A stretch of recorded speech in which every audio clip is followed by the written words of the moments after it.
What is up, my Lorcana goons, and welcome back to the Quest with a Guest podcast.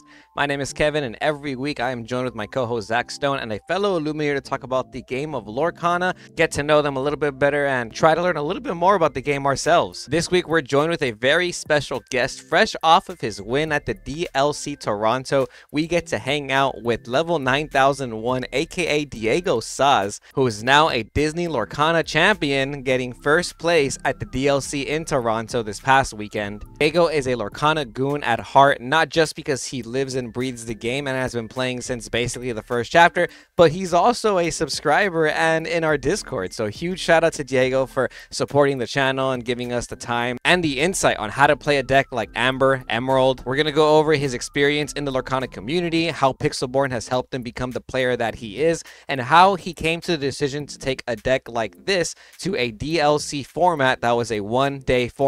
And Diego's even going to deck build with us a little bit, add some set 5 cards into his championship winning deck list to see how he would play it going into the Shimmering Skies format. We were playing against Zach Stone again, who's going to use an Amber Steel deck, which is an exact replica of the list that his opponent used in the finals. So if you want to learn a little bit more about the game of Lorcana from a champion, sit back, hit that like button, and stay tuned to Lorcana Goons for more.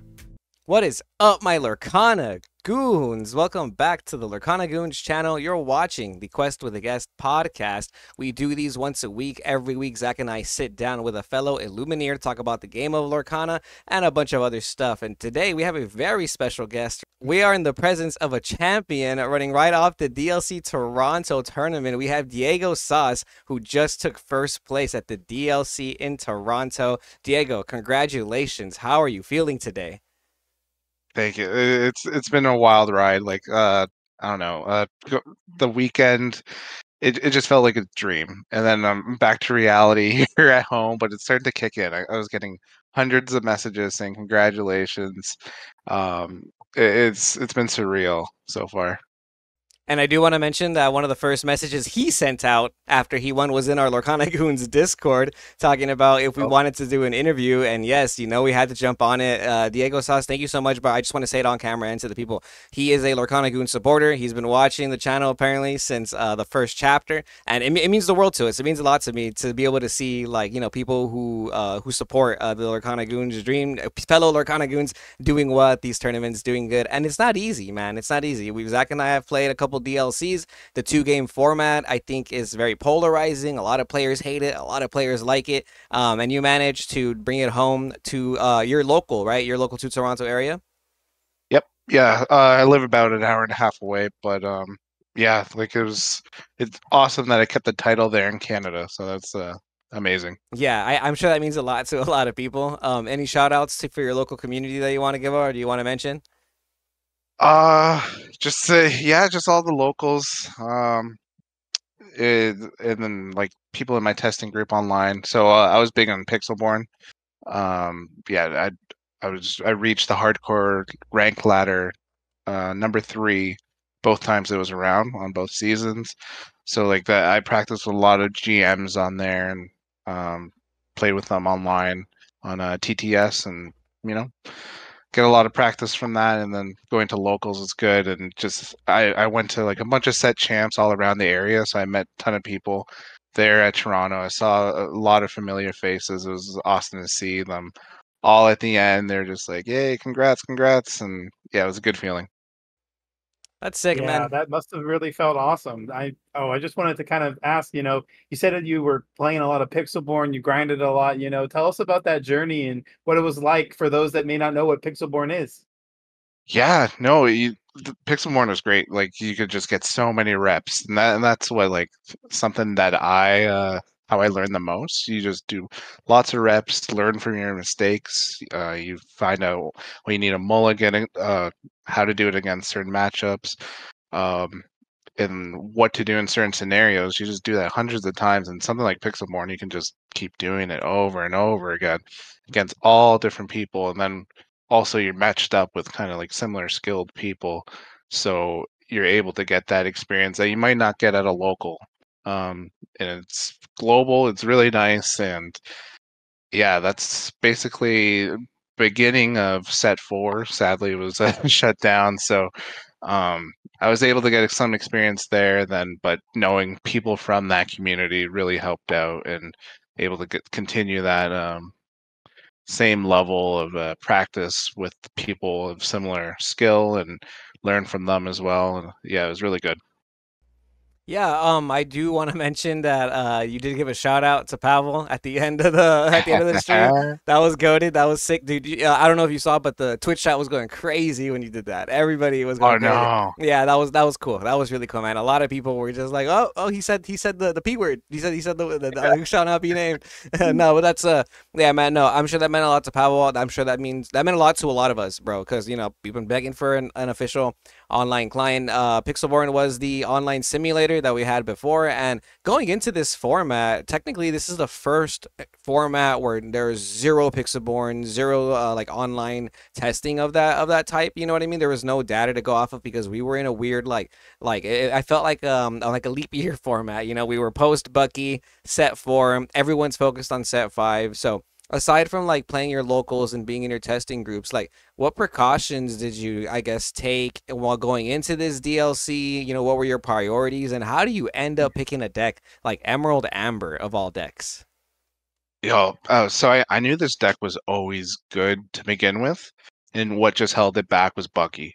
It was only Bucky, and then once I found out, he's going to be errated, this is going to be the perfect deck to bring. It beats some of the top decks. It goes 50-50 with other top decks. I didn't really find that there's any bad matchup. Like, I wasn't scared of going against anything. It just all depends on your draws.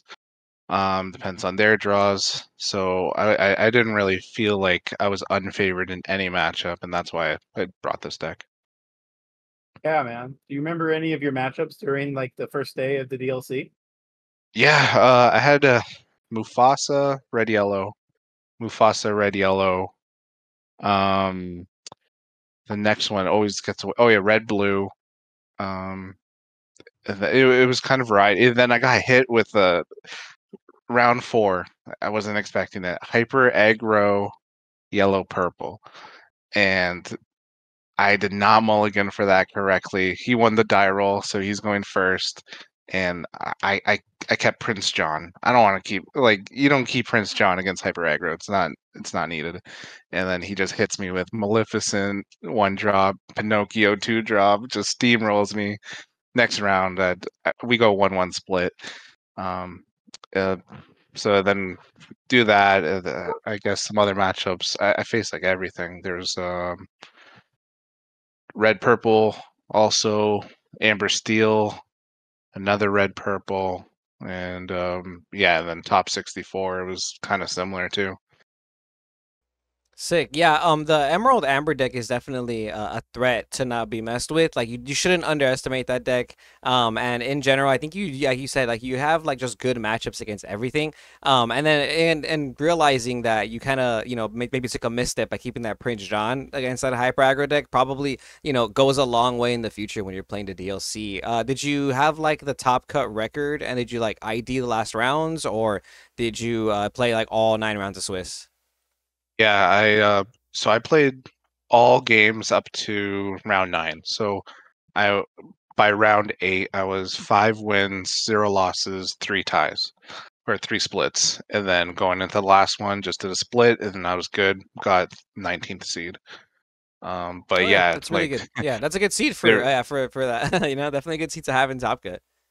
Yeah, they're really encouraging there. Just like play your rounds, play Lorcana, just do it. And I felt like I did do that. Like I played everything up until that final one, which I think most people would just take that ID, and it was all cool by the judges because it's an intentional split.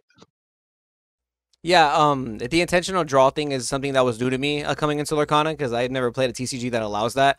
And then some people, they do well the first 5 rounds, they ID the last ones, but their seeding might be like pretty low after that. So there is a benefit to just playing out those rounds. You might knock out somebody from Top Cut, but you will place a lot higher in that seeding potentially, or even there's potential benefits to like drawing your middle rounds. You win a couple, you draw in the middle, and then the last few are the ones you win. Kind of same thing. It ends up kind of bumping your seeding, which is nice. In terms of your rounds in Swiss and your rounds in Top Cut, how many times did you go first? What was your strategy there? Because I know there's still a lot of debate on whether or not you should be going first or second in the 2 game format. Yeah, so I mean, for the 2 game format, I would always try to go first if I won the die roll.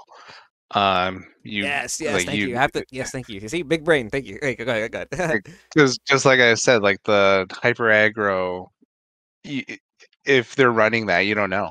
You kind of want to mulligan correctly for that, and if you're going first, usually you mulligan for your plan, not trying to react to what they're doing. So um, that's what I try to do for the 2 game format, but then going into Top Cut, it's a best of 3, and I know my deck is very.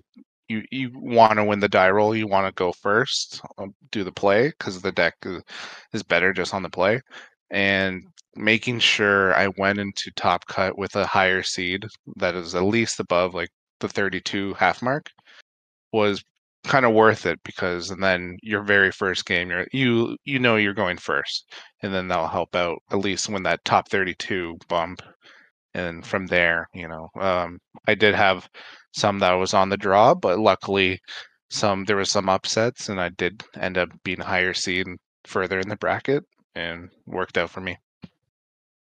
Yeah, the 2 game format is definitely new for me, coming from different TCGs. It is not I don't think it's ever been a thing in any other TCG before, but I did want to actually ask and touch base. Did you have other TCG experience before coming into Lorcana? Yeah, so I used to play Hearthstone. I was just big ladder grinder. Maybe like 1 year I actually traveled to a couple places. So the 2018 I went to DreamHack Atlanta, got top 8 there. DreamHack Montreal, top 16. And then I qualified for like one of the regionals. Didn't get the top 8 cut there to go into the nationals, but it was a good run, and like I did make a little bit of money, but nothing too crazy. And using that Hearthstone experience, like I think really translates so well to Lurkana. It's a very similar game. Yeah, no, I definitely feel that. I like Hearthstone a lot. I still play for fun whenever I can if it's ever comes up. But the game's so wacky. That game is so wacky now. I just can't. But like, yeah, Hearthstone does Yeah. remind me a lot. But other than that, was this like your first in real life trading card game? Yeah. This was my Wow. first paper TCG, and I learned the hard way for some of like the strategy. Like you said, you didn't know about the IDs. Mhm. So in Hearthstone, there's no IDs. You play it out. If it takes 3 hours, you play 3 hours to get your round over. So like my very first tournament that I went to, I just went to time, and it's like I lost 1-0. I was gonna win that second game, but it went to time, and I had no idea. Like I was not ready. Um, Yeah, no, but yeah, there's yeah. there's definitely some skills to be picked up when playing in person. One of the big things that I've mentioned, I feel when like preparing for a Lorcana challenge is like stamina, like just preparing yourself mentally, physically to play 9 rounds of like Mm. interaction with another person. You got like interacting and playing and thinking and battling mentally against like an opponent. And then you have to do it again the next day. So it's not Yeah, it's not easy, man. Any tips, any tricks from your experiences on what you like to do to kind of prepare yourself? I just stay calm. I think that's important. Be friendly to people. It's always important just to like try not to get into your head that this is a competition that's like do or die. Just go in and play. Um, as long as you know kind of what you're doing, you put in that practice beforehand. Just try to be confident in yourself, keep your composure, and I like try to get sleep. The 2 nights, man, I got like maybe 4 hours of sleep. I could not. I was so pumped up, like especially making it into day 2. But sleep is important. Yeah, by the way, if you guys didn't know, Diego Sasa went by level 9001 on Pixelborn ladder. So if you've seen that name and you've played against that on ladder, if you're a Pixelborn Lurkana goon like us, then then this is who that is, by the way. And you mentioned something that really resonated with me. You said that you learn more by like practicing the fit like those interactions and actually having to like experience the interactions, get those reps in. Some players Yep. learn by watching, some players learn more hands-on. Same thing with me, dude. Like, I feel like I literally have to misplay to never make that misplay again. And especially if there's like high stakes. Oh, I remember that. I remember that misplay. Yeah. I still remember how I lost my top 8 for the Ursula set championships. And ever since then, I've never inked my brawl on a Flynn frenemy ever again. Like, now I just know better, now I know how to keep these cards and stuff. But it's little simple things like that where like some players like Zach, for example, I envy him sometimes because he can pick up a deck and he can look at his hand and be like, this is the most optimal play, and he just knows. Whereas me, I literally have to be like, let me try this line and see if I get punished, and if I do, then I won't do that line ever again. So that really helps a lot. What are some steps to take when like playing a deck like Emerald Amber? Like how did you practice with this deck? Did you have like friends to test with your matchups? Like what were you prioritizing? Yeah, I did a lot of testing, just mainly against like the meta decks. So red, purple. I did a bunch of against that because I knew that would be popular. Um, there's key cards you need to keep. Like Sir Hiss is very important, so it blocks Flynn from getting a lot of lore. I how they win is from getting Flynn on 2, Sisu on 3, Castle on 4. It doesn't matter like what's in their hand at that point. If you're just gaining a lot of lore, you're gonna lose. So making sure you have blockers for that. Try to make sure you bounce back their Sisu with Bruno if you can, so they can't shift into it with a big Sisu. And then just like discard their hand. Prince John is pretty key in that match. And then yeah, try it against some other stuff like Amber Steel. I know one thing it's also like how I prepare for it, but like opponents need to prepare correctly for this deck. And I feel like not many people have as much experience against this deck than one of those other more popular ones. So that does help in my favor a little. The amount of times people messed up against my Hidden Cove, they just didn't realize it gets +1/+1 sometimes that like I had an opponent run their Smee no, sorry, their Lawrence into my Cricky when he was in the cove, thinking it was only going to take 3 damage and then they can use Rapunzel to heal it. And I was like, nah man, you gotta you gotta take that. This is the DLC. Like No, well, yeah, yeah. I mean, the challenge went through. I mean, yeah, it's a whole play. Like it's a whole play, and then that's very important when you're playing these DLCs, man. The 2 game format benefits players who play flawlessly. Like I'll say it every mhm, time. Like, but yeah, man. So you got Cricky in here. You have a lot of cards that I do want to go over in this list, by the way. Now that you brought up Cricky, Cricky yeah. is used to mostly out locations from my experience in that set 4 format, but he also quests for 3. So Yes. how often does that come up? Your need to either quest for 3 or clear the locations with Cricky. It's pretty important. I know like depends on the who you're facing. They might just ink their locations because they think you're gonna bare necessity it. So the damage isn't from Cricky isn't as important, but the lore is good. It needs to close out the match, or else you're just questing for like 2 or 3 a turn, and they can just top deck, B prep or big Sisu, wipe your board, and they're back in it. So you need some like high level questers so you can close out the games.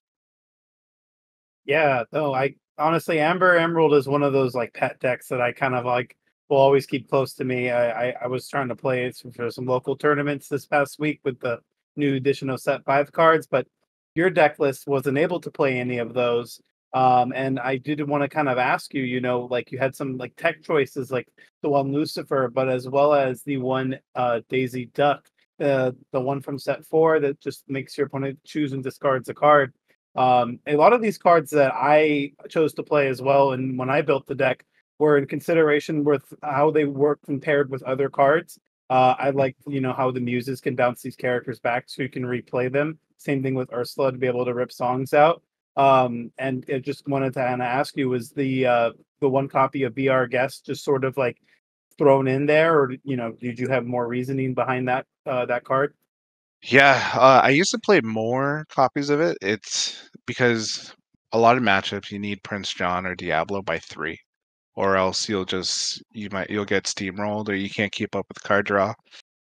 So able to fish out those kind of cards um, with BR Guest is pretty important, just to make sure you hit those correct 3 drops. And then also so I have a 61 card list. I know some people are like, "Yo, over 60, come on, man, what are you doing?"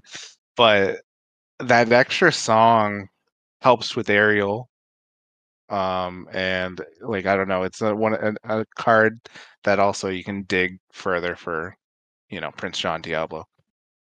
I love Be Our Guest. I'm a huge fan of This Is Our Family as well. I think those cards are really good. They're just coming from like a background of other TCGs. Searching cards, like looking through your deck specifically for specific characters, is very overpowered. I want to bring up this tweet from this One Piece player who was playing at Toronto. Basically, he wrote like a big old thread about his experience playing, and he was playing Emerald Amber because he was told that's a really good deck to play, right? But long story short, he kind of felt that deck was inconsistent, and he really wanted to play Be Our Guest in his list, but a bunch of people told him no, the card is bad, you lose out on tempo or something. But he was looking at it like, no, but you need to find certain cards, just like you're saying, just exactly like you're saying, man. So like you're like, yeah, I mean, you're ahead of the game over here with this, man. Yeah. How often did it find you that last piece you needed?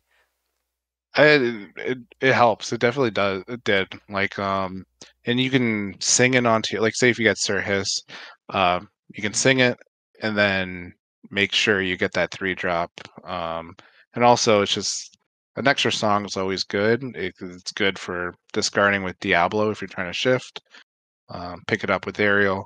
But yeah, like I know Paint the Roses Red is pretty important to try to like bounce, use it with muses and bounce some cards back that are 3 strength. But like I found BR Guest, at least one copy did help out. Try to find that card you need, and No, yeah. This deck is very polarizing because it does have that discard aspect of it. You know, a lot of people are probably afraid to like pair into you or queue into you when oh yeah, if they saw you in Top Cut too. Emerald has some of the most like tilting cards. Diablo, like you need to have outs in your deck for Diablo. And then you're discarding their hand. It's kind of more of a control deck. Like Lemon Nine went from being a super aggressive deck back in the day to now it's a more like control based deck. And then we saw it on stream. A lot of people saw it on stream. But what would you consider be the win condition for a deck like this?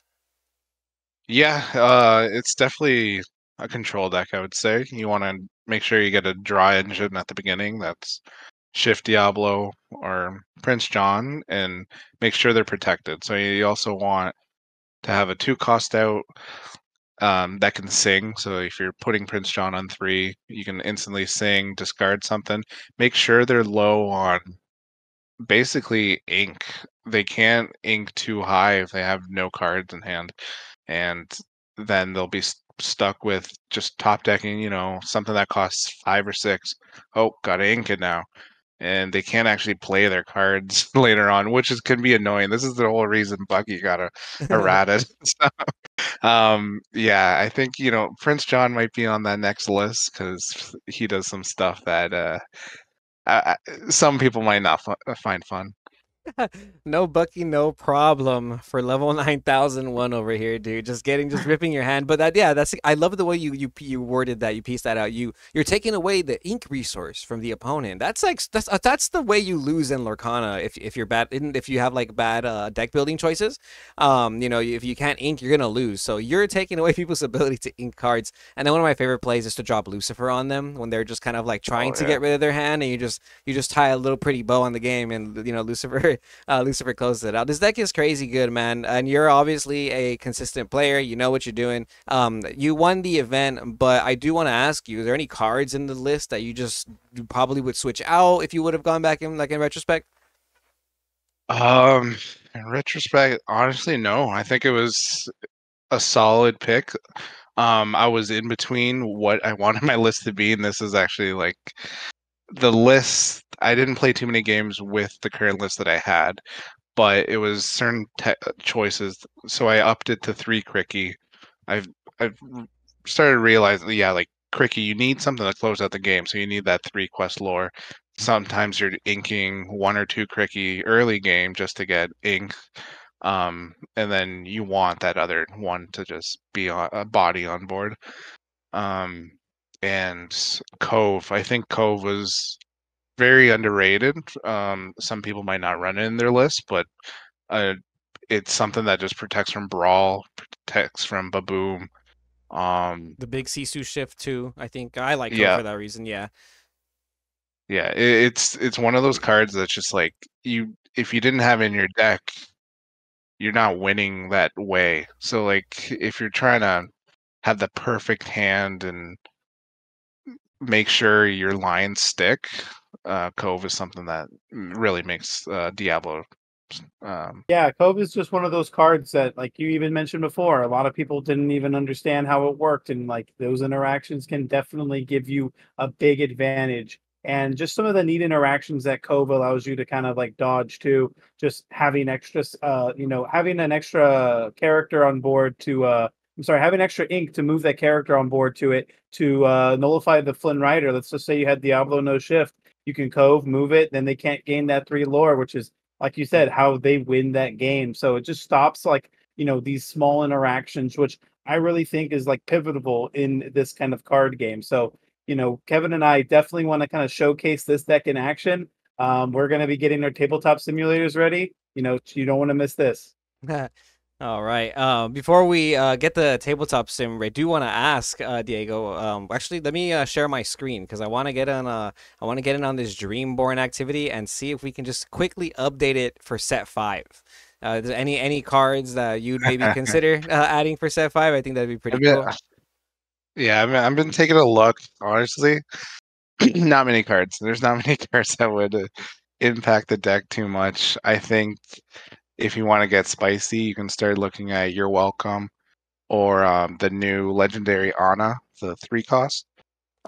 She discards if you have the ink. She can remove big bodies. You can bounce it back with muses. Drawback is she's uninkable, but you can maybe take out Lucifer, and you have Ana who can just keep repeating itself. And I think those are really the top cards that would go into the deck. Some people are probably trying out, a bunch of different set 5 cards, but really, like, it's such a solid list that I don't think it needs to be changed too much. So I do have Dreamborn here ready to go. So you mentioned how maybe you play You're Welcome, maybe the new Ana. What would you possibly take out? Well, this isn't right. Pluto should not be in here. That's not right. Okay, there we go. Yeah, no, so there we go. So now we have the list here. What would you think you would take out if you were going into the set 5 meta, kind of going blind, maybe to respect some of the new cards that are coming out or the new way people are playing certain decks? Yeah, I guess maybe just take out Lucifer. We can replace him with Ana. With the Ana, okay. Yeah. Let's get a little spicy here. Okay. Since we're on the topic of these cards, just one Ana. How do you feel about Daisy Duck in this deck? A little too aggressive. It's not Daisy, really the new Daisy Duck. yeah. The 1 cost. Yes. Yeah, it ends up being a different deck if you go that way. You just like right now we'd be focusing on discard, but if you go Daisy, you might want to go a whole new aggro route, with some discard stuff in there too. But I think once you throw her in, it's a different deck. Okay, makes sense. Would you still consider playing this Daisy Duck, or would you maybe try and fit in something like You're Welcome in this deck, or honestly, like, you Yeah, just feel like it's good the way it is? yeah, let's take out that other Daisy. She's not really doing too much. Okay. Maybe. So now it's a 60 card deck, but I kind of like your 61 idea. So let's add at least one You're Welcome. Right? It's a little spicy. Yeah. 61 cards, man. The proof is right here. Don't let nobody tell you that you got to play 60. Yeah, my one opponent in top 4, shout out to Faux QC. He was running 65 cards, in his list. Yes, that was the Mandalorian guy, right? Yeah, good Yeah, guy, good guy. that's really cool, man. That guy seems like a really cool guy. It was Sapphire Steel, so very very nice to see that represented. But all right, so we got two new cards in this deck. Nothing too crazy, but like you just finished saying, you don't really need to change much. This deck seems like it can do it all. We have a board wipe with our Under the Sea. We have the control of our hand and the control of the board with Muses and Prince John and stuff like that. And we just have draw power. And now we have even more. I like this Honor card actually, because it can do multiple things. We can go the discard route, or you can get some removal in there if you need to. Actually, not bad at all. Yeah, exactly. I would like if you want to make it 61, just double up on Ana too. Okay, we are at Or 61 because I yeah. put the 1 year welcome. We have the Oh, 1 you're year welcome, right? Yeah, we have the because now you will have location removal in case you actually need it, right? So that might actually come Right. up now in case people are trying to spam a library on you or something. So I'm gonna go ahead and Yeah, that's fair. all right, let's go ahead and save this, and then we'll pop it into Tabletop Sim. Zach Stone, would you like to invite me to a game, or you want me to invite you? So 61 card deck. We added a couple cards from set 5. We have the champion of the DLC Toronto, Diego Saz, giving us a little coaching lesson on how to play Amber Emerald. Zach Stone, you're playing the second place deck, right? Correct. I'm playing the deck that was bested by Diego in the finals of Toronto. Now, Diego, in the finals of your match, who was able to choose, you or your opponent? For going first, Yeah. Correct. I was I was on the play. I was slightly higher seed. I think he might have been 23. I was 19. Okay, First so game, yeah, I ended up we will do losing. it that So such. yeah, All right. And you said you lost the first game. Wow. Okay. yeah. Uh-huh. So it was a bit of a sweat after that, but then I won the next two. No, yeah, I do remember. I All do good. remember that. Okay, so this is our opening hand. Zach, do what we did last time. So Zach's not going to hear our discussion. But we opened up our. We don't talk about Bruno. We got Be Our Guest. You Have Forgotten Me. The Muses. We also opened up two second Muses. Anna, Diplomatic Queen, and Sir Hiss. So right off Okay. the bat, I want to keep Sir Hiss, right? No, No. that is a common error because I feel like it can just easily get removed from Steel Song. Okay. We want those key cards like Ursula 2, Diablo 1, and try to get the shift. And Ward characters are good too because they can't be sung or they can't be damaged by directly targeted. So they stick on board longer until we can get that Under the Sea down or just start removing their songs and take away their ink. So I like just aggressively mulligan all 7. We can Wow. do better Wow. and draw it. I love that mentality. We can do better. Yes, we can do better than this. Okay, well, yeah. See, I would have kept Sir Histon. I would have gotten shot down by a Storm Rage on or something. Yeah, and then just like you said, we found the 2-drop Ursula you're looking for. You found the Diablo. There you go. We didn't see the 1-drop Diablo, but we did see at least the 1-drop Cove. So we're gonna go ahead and start this off because we were on the play. I want to ink maybe a song here because of bare necessities, but like, yeah, we could do that, right? We'd be able to ink both songs and play the Cove so that we don't get hit by bare necessities. Yeah, I agree with that. Just ink. You're welcome. Yes, the Enchanted You're Welcome specifically. And then Cove is good. Cove is crazy. Okay, and we play Cove on turn 1. Nice. We opened up just a bunch of Emerald cards, just a bunch of green stuff. Nice.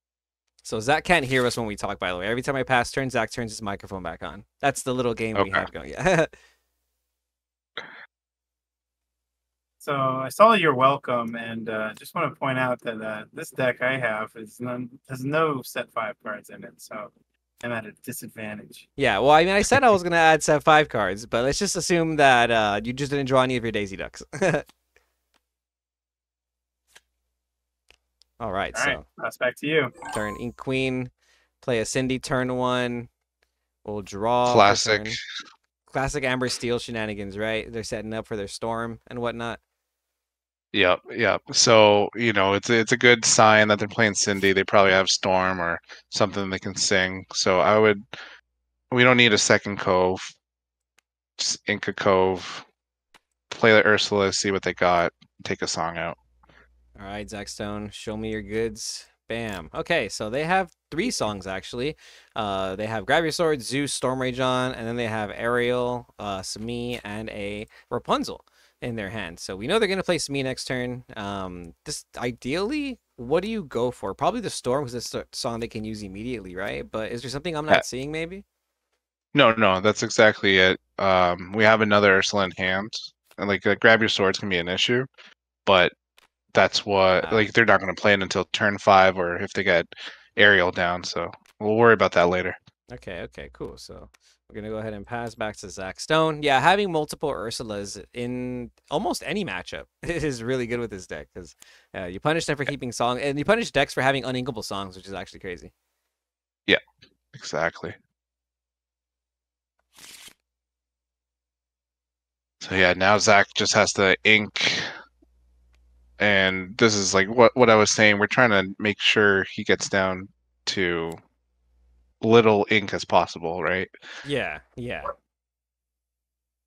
Okay, so he's gonna Inca Rapunzel, play a Sami, and then just pass turn. Okay, so we're gonna go ahead and let's see. Sorry, 1 second. All right, draw for turn. We ready our ink.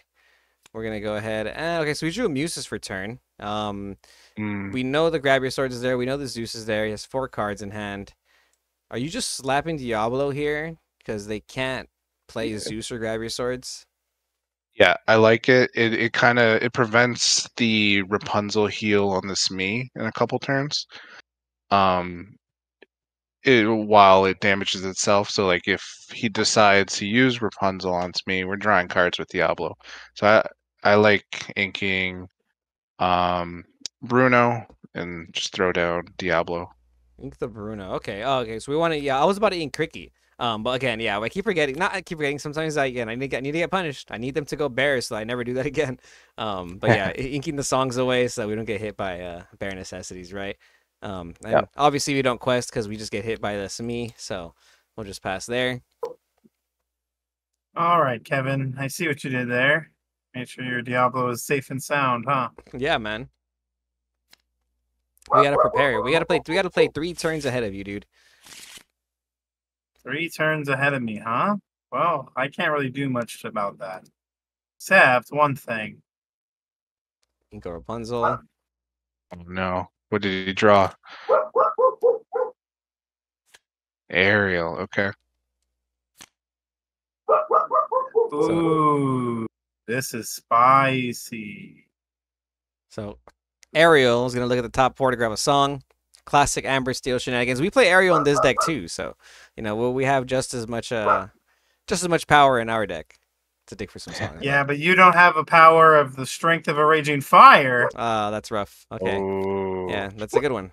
That was a good one. So I'm Yes, assuming... it is. Oh, it gets sung. Oh, yes. You already know. And I think, if I understand this matchup the way I think I do, then I think I have to hit your cove right now. I don't know. Let me really evaluate this. If I hit your cove now, because you're gonna rip one of these songs, and it's like fine if you decide to do that. But then if you have forgotten me, you won't be able to move the Ursula anyway, and that doesn't threaten that. So yeah, I will decide to hit your cove for 3. Okay. Hit the cove for And 3. you know what Smee does every time he's exerted at the end of my turn. Take damage. It's a damage. All right. Pass turn. We draw for turn, and now we saw our Ariel. It would be off Okay. curve to play the Ariel. So what do you do here? Yeah. This is it was smart on Zach to hit the cove. Like people don't respect the cove enough. Mhm. I like using Ursula to take out the swords. We know he has grab the swords. And then we'll have also enough ink to move our Ursula to the cove, take out that Smee. And that's probably going to force Zach to use Ariel and Cinderella to finish our cove. And next turn we'll hit him with a Cricky to take out that Ariel. Wow. Oh my gosh. Okay. Yeah. That's Wow, you're really thinking like 2, 3 turns ahead. You know, that's and that's the way you should play games like this, man. Like that's how I feel sometimes when I'm like in the zone. I'm like locked in with like certain decks, and I'm like, oh, I know what you're doing next turn. I know what you're gonna try and do against me. Okay, so what are we inking then? Do we ink the muses or? Um, yeah, I think we ink the muses because the aerial's pretty valuable. Okay, so we'll play the Ursula first, so we can snipe another card from the hand. And we know Zeus and Grab Your Swords are there, and then this last card is an uninkable flute. Wow. So we're probably trying to hit the Zeus, right? So that we don't get like shot down. Or is it Grab Your Swords? So that we don't get like. I think we're going grab. Okay, grab over Zeus. Just cause if. Yeah, I think yeah. Let's go grab. Okay. And then, like you mentioned, we still have enough to move. We can move both to the cove actually, so we'll just go ahead and move both to the cove. And then take out that Smee. Yes, so we'll kill Smee there. We'll take 3 damage. There we go. All right, now we have the pressure of these 2 characters that can contest the Cindy and the Ariel. And they only have. Yep. You're right. Yeah, Grab Your Swords. Yeah, I see it now. Grab Your Swords makes more sense with this game state because if they do want to play Grab Your Swords, they can't even play it with this 3 ink. They have to sing it with Ariel.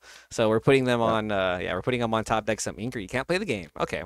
Top deck inker can't play the game. Yes. That's what you think of me. that's the strategy that I think I'm going for with the help of my champion coach. Hold up, we need a champion mat over here. This is yeah, there you go. there we go. With the Rapunzel one. Oh yeah, I wish they had the Rapunzel one in here. We need to hit up the TTS person. God, it's not the. I will not ink this turn and just play my character. Ooh, I thought I honestly like in a whole new world. I was about to yell at you for taking so long.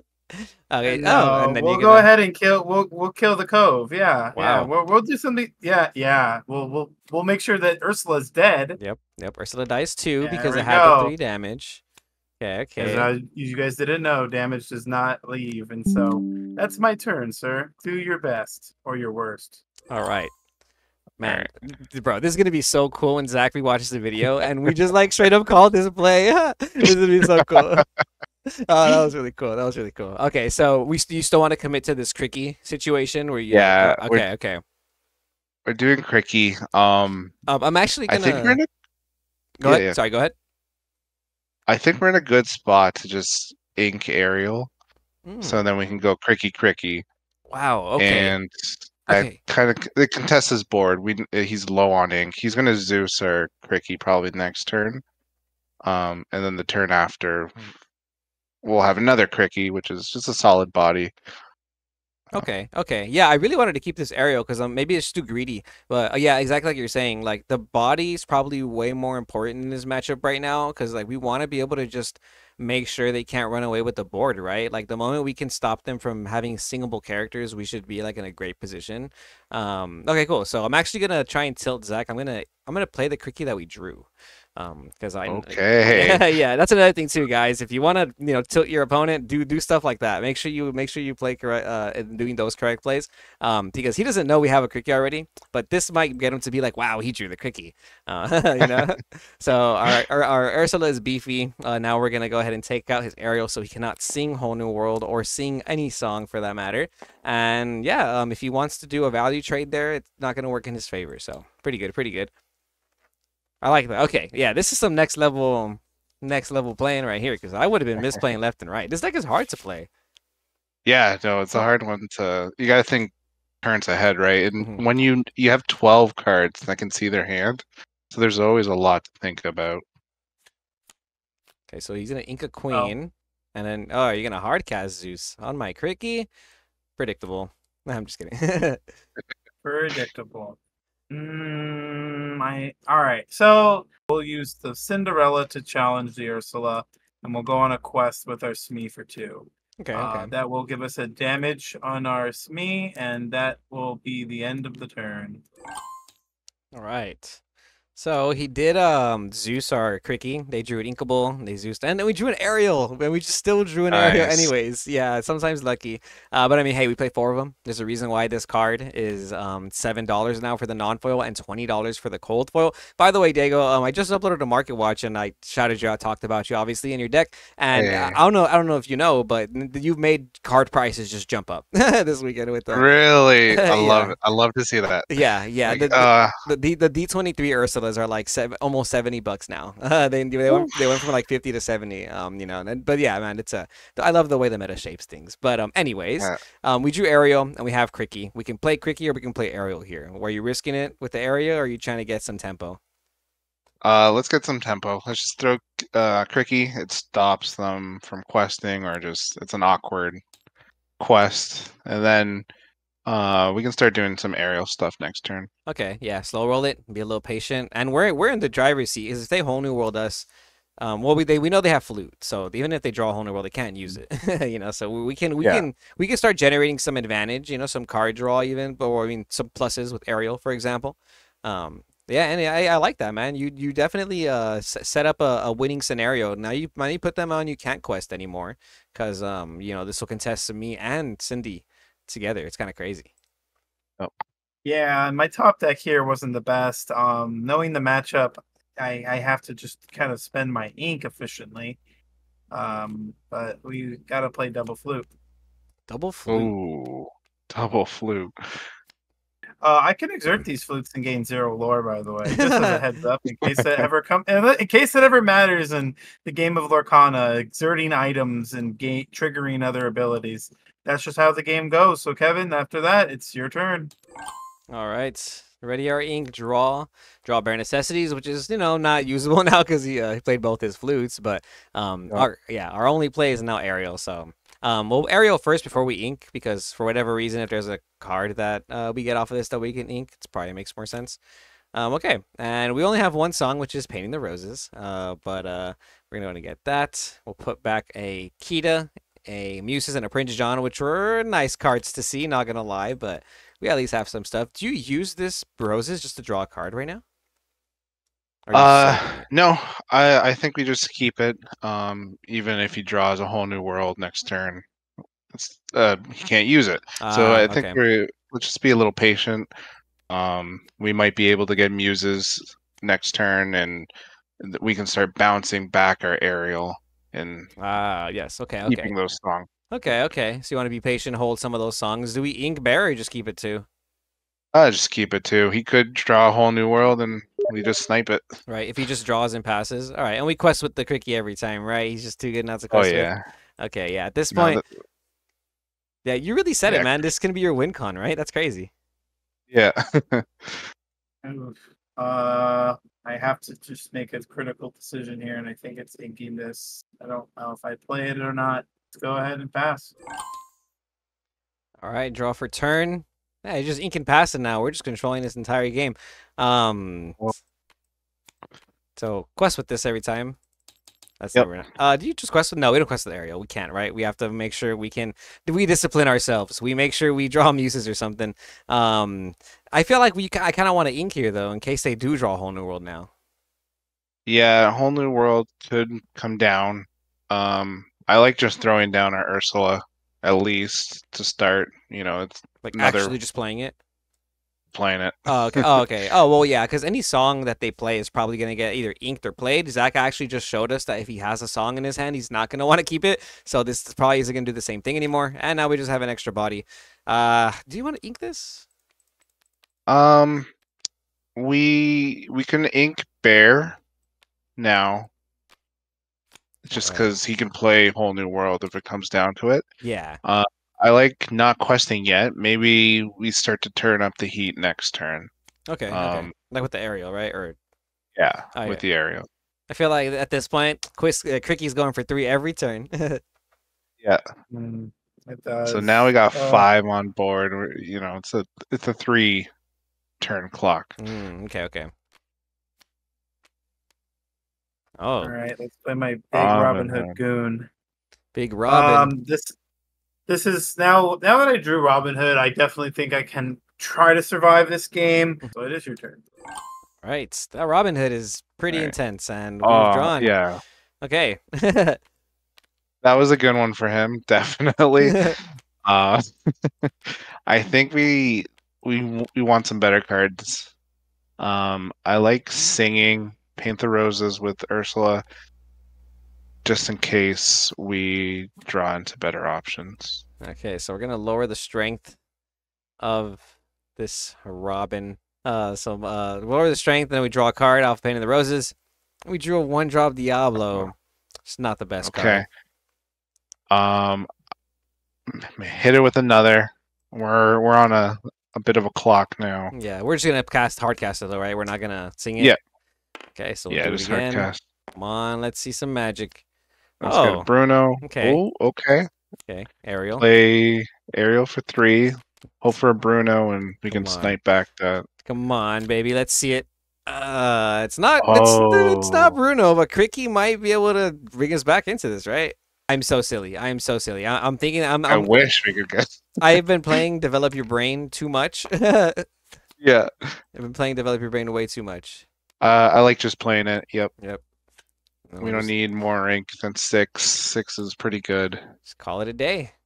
All right, let's see Yep. what happens. All right, let's top deck a whole new world like a true Amber Steel goon would. Oh no! Yeah, no. I would Oh wow. slam that. I would slam that. Okay. It's not going to do too much to his board since there's 3 willpowered aerials that I'm not a huge fan of. Sure, and then gain 2 more lore because I got flutes. Wow. Okay. Let's put And in work. that is why I decided to play the grab your swords. We got a race here, so go ahead. Yeah, no, that makes sense. That makes sense. And then plus, if he draws into a giant Tinkerbell or something, oh my gosh, now we have 2 Wow. sudden chill in our hand. Sometimes the tabletop sim be doing that. Yeah, uh, yeah. Okay, so This you just gotta pass, right? You just gotta pass. Hope you yeah, draw Bruno. this is just a pass. Let's Oh, hope man. to get a Muses and All start right. doing some chaining Yes, some or a chain Bruno.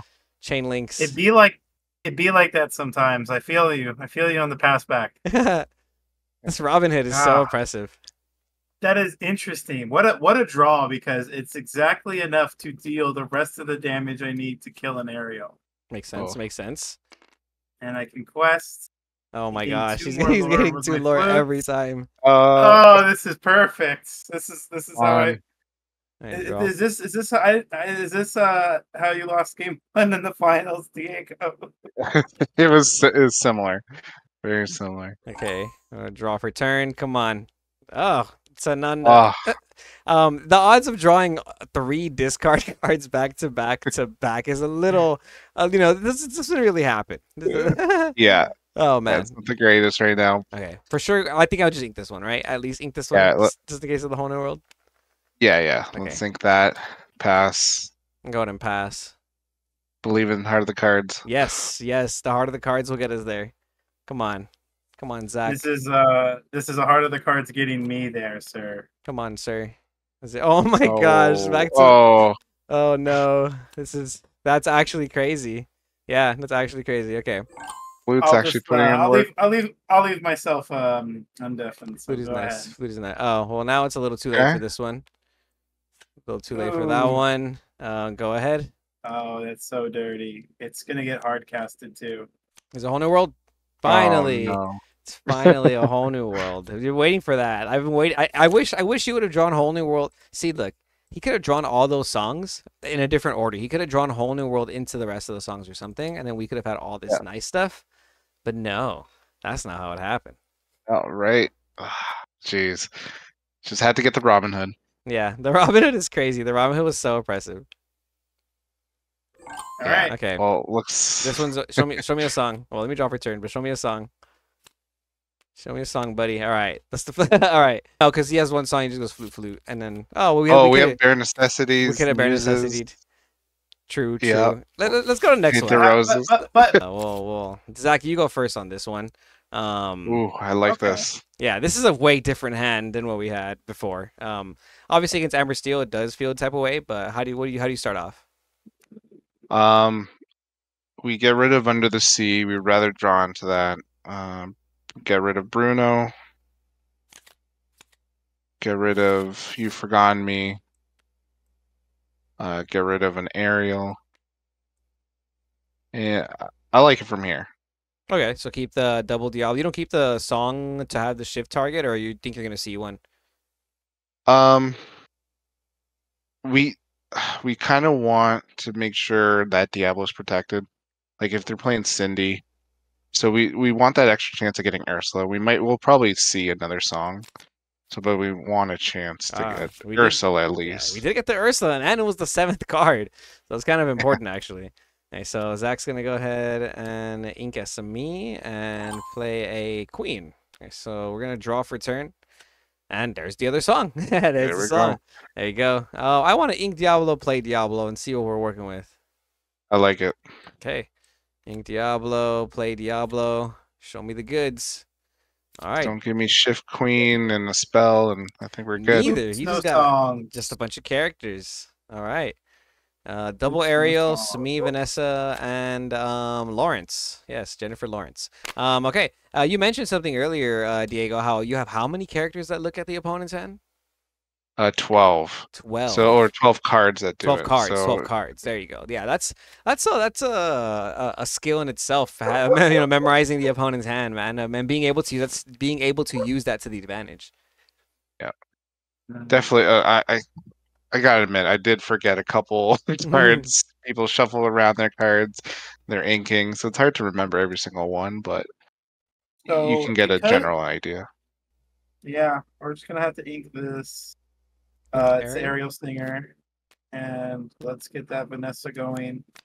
Now something that you kind of want to do is not quest here because you do play around like Cove and them being able to just shift in challenge into the queen is not good for me.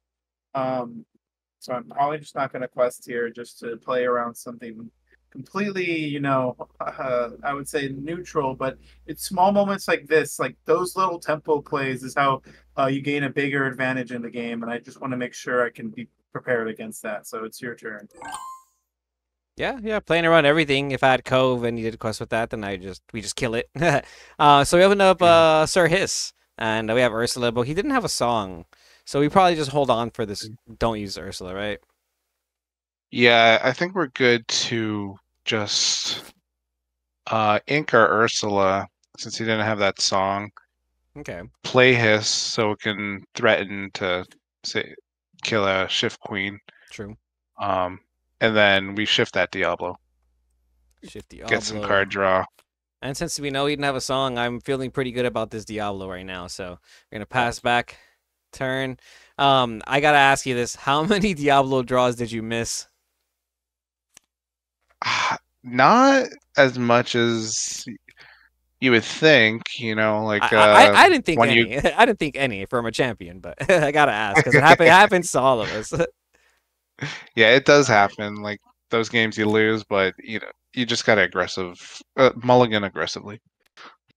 Okay, so he inks This a is, Rapunzel, plays Ariel. This He's is an what add a card. this is what I call unfortunate. We didn't find a song we wanted.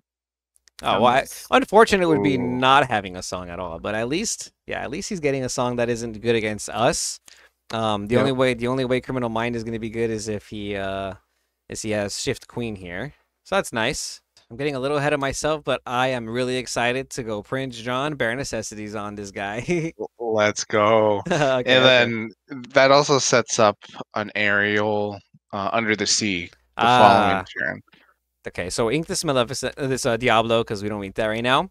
And I want to bring something else up that you mentioned, dude, that it kind of clicked in my brain. You said that, like, we play so many ward characters, and that is, like, how you secure being able to sing under the sea. I didn't even think about that, dude. Like, if you play, like, Prince John, so Muses, that's seven cost right there. You just need one more character to stick to the board, and you can under the sea them pretty much guaranteed. So if they're not playing around it and you have the one drop Diablo, then you can shift it. It makes it easier, too. So that's kind of crazy, dude.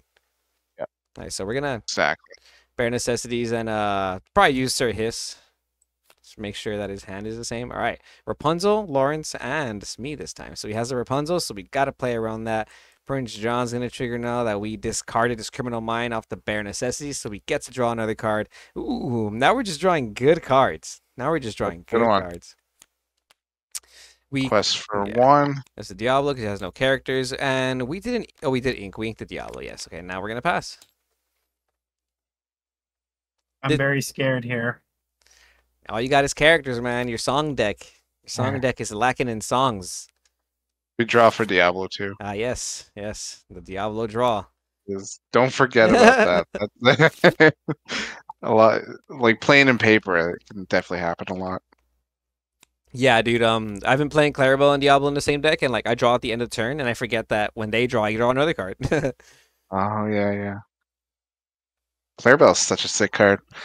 All right. I'm gonna face me, and well, let's just see how it happens when I play Oh Whole no. New World. Oh, Alright, so we draw 14. We got a whole new world, dude. You draw Okay. no. Okay, you so- draw 15. I discarded one card. Oh, you're right.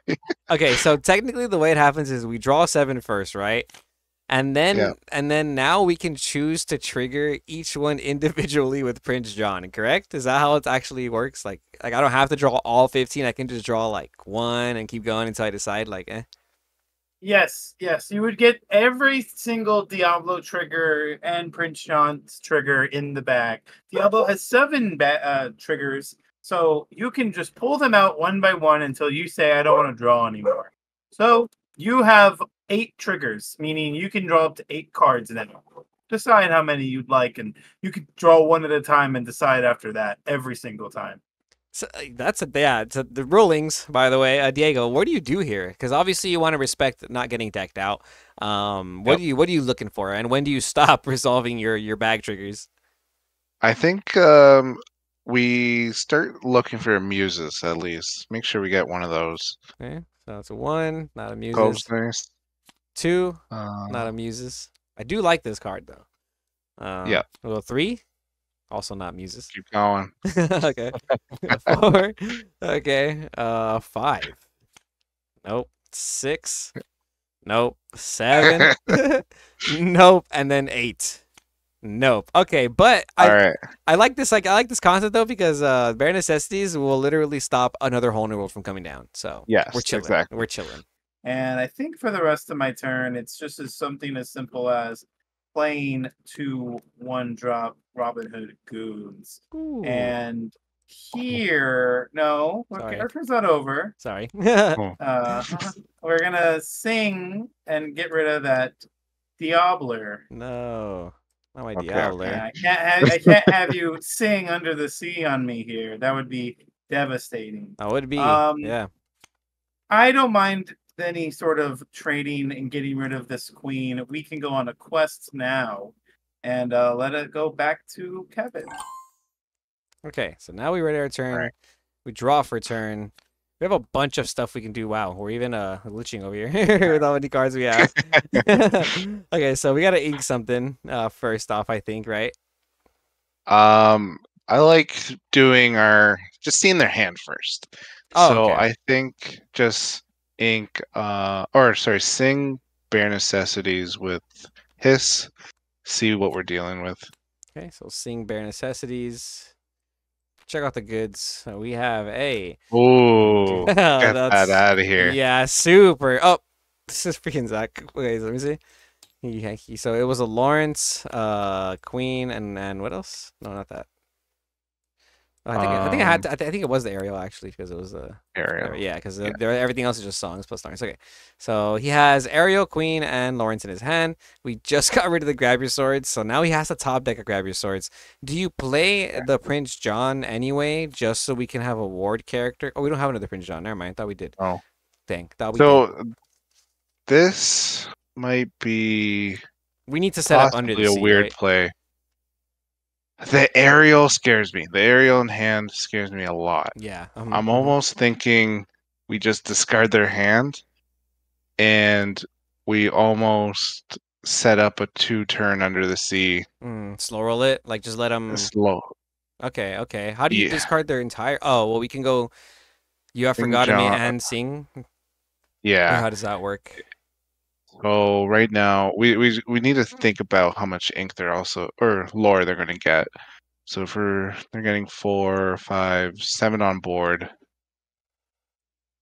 they'll get 7. We play Ariel or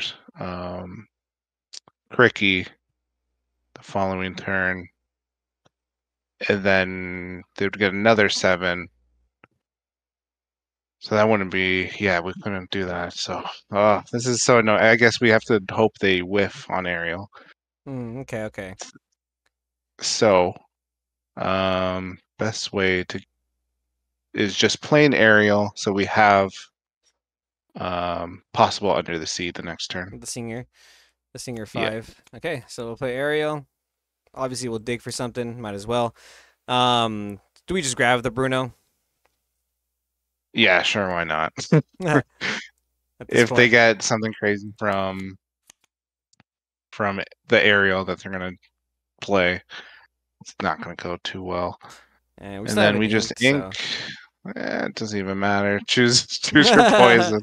Okay, I'm gonna ink one of the sudden chills. Right now, one of the Sure. pain in the roses, because we have Kita also, so I think that's more than fine. And we'll just be ink efficient and use this cove, and then we'll pass. Let's go, Zach. We know what you're doing. Play the aerial, chop chop.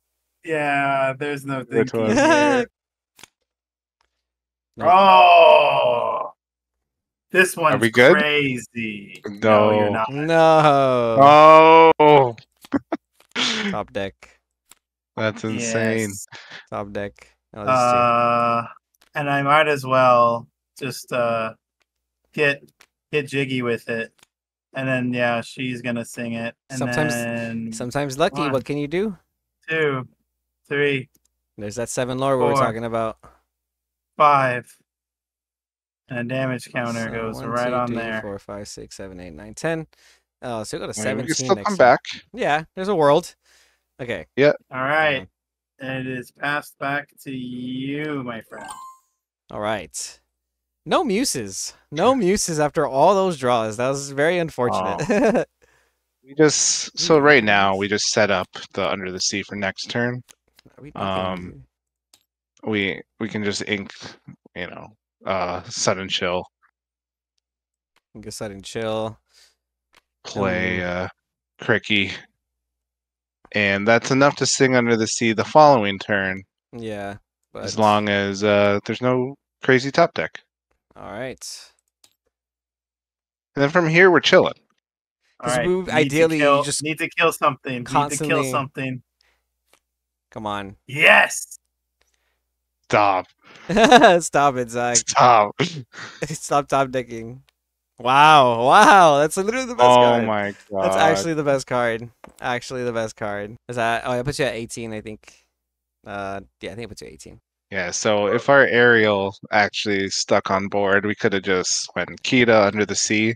Yeah. And then from there we're Brunoing, if we draw into muses, we'll bounce back whatever they play, and from there we would be good. Yeah. Yeah, no, we didn't draw it. We didn't draw it. Where's our muses, bro? Yeah, no, for not seeing a muses in your top 30 cards is kind of crazy. Yeah. So Yeah. I will give it that. There was a lot of luck that Amber Steel needed to best this matchup, but Diego had that luck on his side when he won the Toronto DLC. So maybe set 5 cards aren't it. Look, all the muses are in the bottom 15 cards. That is insane. Wow. That is kind Look of at this. funny. Four of them too. Yeah, they're literally all right here. Okay, you know what, Zach? I hate it here.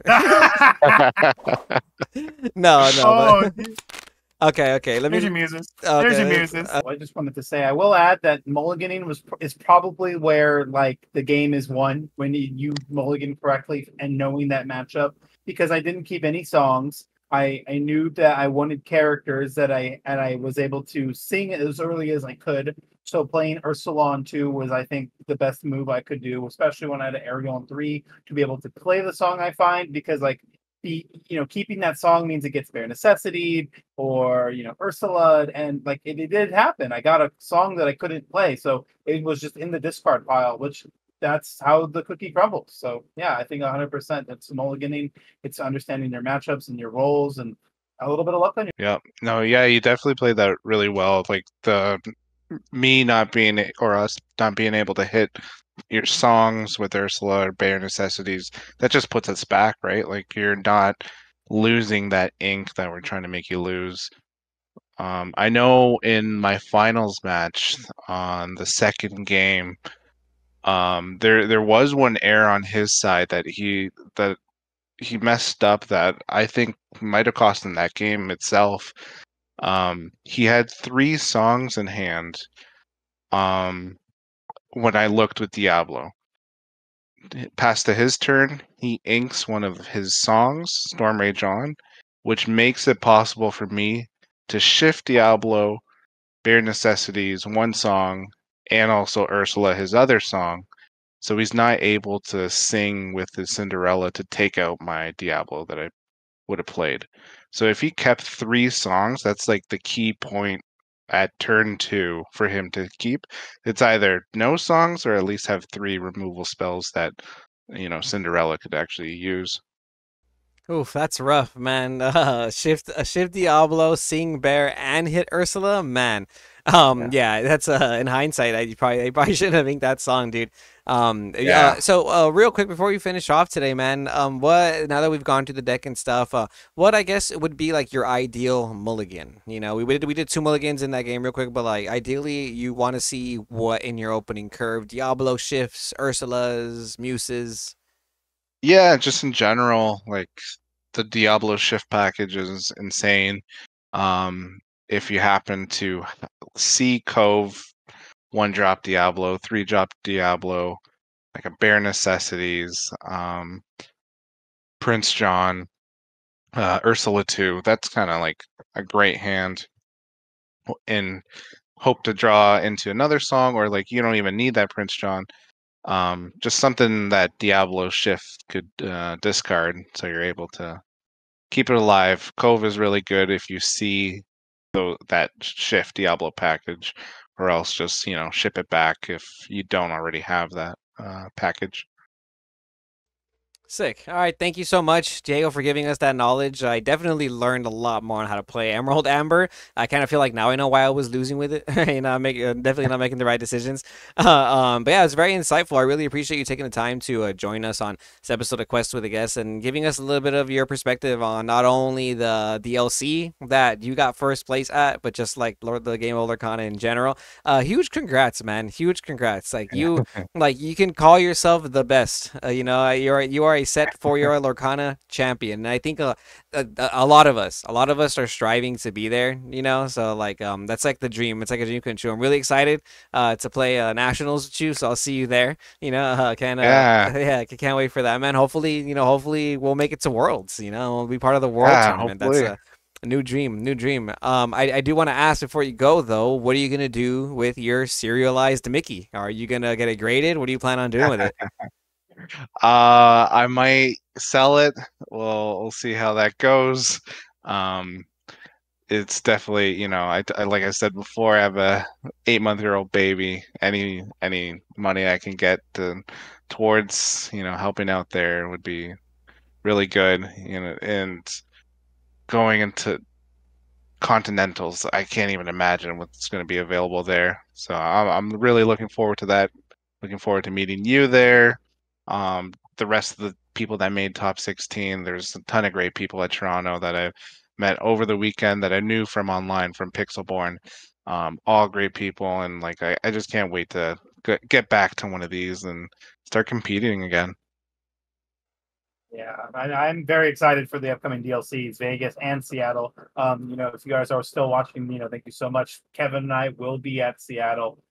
So it's something that you should look forward to if you are going as well. And then, yeah, Diego, we're always going to ask every guest this before they let go. We are in a Disney trading card game. So, Diego, what is your favorite Disney movie, your favorite character from that movie, and why? Movie, okay. I haven't really thought about this too hard. Like I've always resonated like with Stitch. Stitch is always just he's one of the OGs. Great character. Um, yeah, like I know for my card from Lorcana, my favorite card would be Lyle Tiberius Rourke. Just great effect. He's able to, drain back lore, give somebody reckless. Like that card is something to look out for.